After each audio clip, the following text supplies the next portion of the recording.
Bonjour Lucien Olabib. Bonjour cher ami.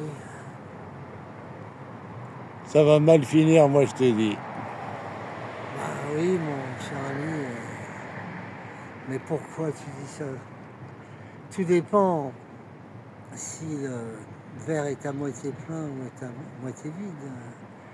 Regarde, la Saône, le maire a été réélu grâce aux amis qui soutiennent les gardiens de la Révolution, les fameux gardiens là-bas à Téhéran. Donc il a été réélu le maire et il fait beau. Et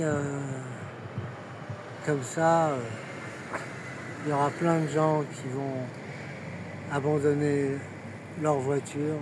En plus, l'essence va coûter de plus en plus cher. Donc ça, c'est le verre à moitié vide. Le verre à moitié plein. Eh bien, là, la crise continue comme prévu. La dette continue, l'effondrement continue, le déclin continue. Comme dit l'autre, l'Empire romain, il a mis 3 siècles avant s'affaisser. Donc là, en France, ça fait une vingtaine, trentaine d'années, on va dire. Ça s'affaisse doucement, voilà. Mais à partir du moment où il y a l'argent de la dette, ceux qui ont voté pour rien faire, pour dire de toute façon, c'est l'État qui paye, c'est gratuit, c'est l'État qui paye, comme il disait François Hollande. Mais c'est gratuit, c'est l'État qui paye. Regarde à Paris, là, 9 milliards de dettes. À Lyon, je sais pas.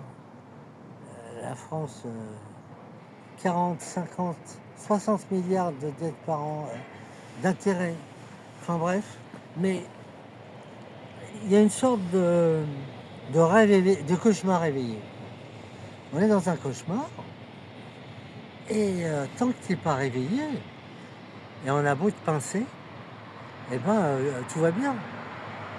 C'est un peu comme dans la blague, tu sais, des gens qui tombent, et ils tombent du 30e étage par la fenêtre, là, et au 20e, ils disent bah, jusqu'ici tout va bien, 10e, jusqu'ici tout va bien. Mais oui, ils n'ont pas conscience, tout va bien. Et même, je pense que quand ils vont s'écraser, ça va pas, il n'y aura pas vraiment de grande différence, puisque comme ils étaient déjà morts, bon, on va les enterrer, mettre des fleurs, même pas les enterrer, parce que la mode maintenant c'est en faire de la cendre, quoi. Et donc, sinon, est-ce que la guerre va s'arrêter? Non. Alors certains disent, j'entendais ce matin, oui, Trump, il n'a pas réussi, donc il cherche une porte de sortie et il veut faire la paix parce qu'il a peur de perdre en novembre et tout ça. Moi, je crois pas du tout, hein. C'est que là, son projet, c'était de faire tout le Moyen-Orient, Dubaï, une belle Riviera. Et les communistes, les djihadistes, c'est une épine dans le pied. Eux, ils veulent s'accaparer l'argent pour eux et que le peuple il crève. Ce qui m'a étonné dans ce scénario du genre les purs, c'est les djihadistes, les impurs décadents, c'est les occidentaux et tous les arabes là qui les copient. Ce qui m'a étonné, c'est que l'ayatollah qui a été tué là, tu sais à combien sa fortune personnelle montait? À combien ça montait? Entre 100 et 200 milliards de dollars. Pas millions, hein. 100 et 200 milliards.